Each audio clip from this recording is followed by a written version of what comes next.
আওয়ামী লীগ কিংবা এর দোসর যারা বিভিন্ন সময় বিভিন্ন মিছিল করতেছে এবং সেই ক্ষেত্রে পুলিশের যে ইনঅ্যাক্টিভ থাকার যে বিষয়টা সেই প্রতিবাদে ছাত্র জনতা একটা লাঠি মিছিল করবে, উত্তরাতেই করবে। এবং এটার ক্ষেত্রে আমি দেখেন কিন্তু আমি আগে কিন্তু এই ওসি আমি এটাই জিজ্ঞেস করছি, ওরা নাকি অলরেডি 2 জনকে ধরছে।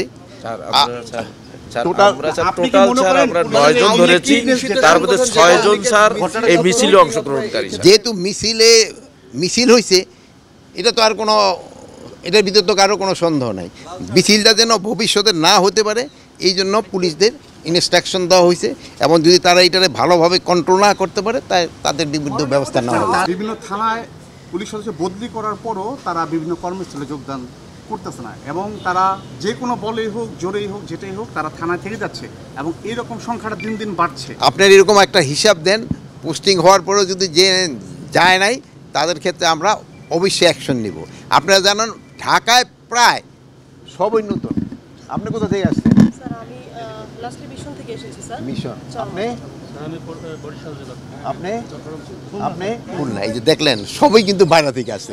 আমরা কিন্তু মোটামুটি আপনার সামনে জিজ্ঞেস করলাম, মানে উপদেষ্টা এই ধরনের একটা হিসেবও আছে, তথ্য আছে আপনার বিভিন্ন থানা। যদি আপনার স্পেসিফিক যদি দুই একটা বলতে পারেন দিচ্ছি না, আমরা যাদের পোস্টিং হয়েছে তাদেরই। কিন্তু তবু আরেকটা জিনিস হলো খেয়াল রাখতে হলো, আমরা এবার যে চিন্তা ভাবনা করতেছি, যারা ধরেন যে একেবারে নর্মাল পুলিশ সদস্য তাদের একই ডিভিশনে রাখা যায় কিনা।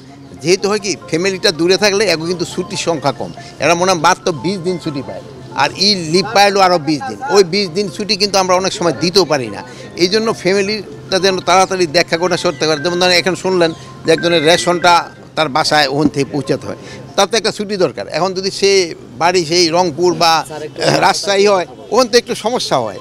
এই জন্য আমরা চেষ্টা করব নিচের লেভেলে যেন তাদের একটা ডিভিশন, যেমন ঢাকা ডিভিশন বা চিটাগাং ডিভিশন যে এলাকার ওখানে রাখা যায় কিনা একই ডিভিশনে রাখার চিন্তা চিন্তা ভাবনা করা হইতেছে নিচের লেভেলের যারা কনস্টেবল।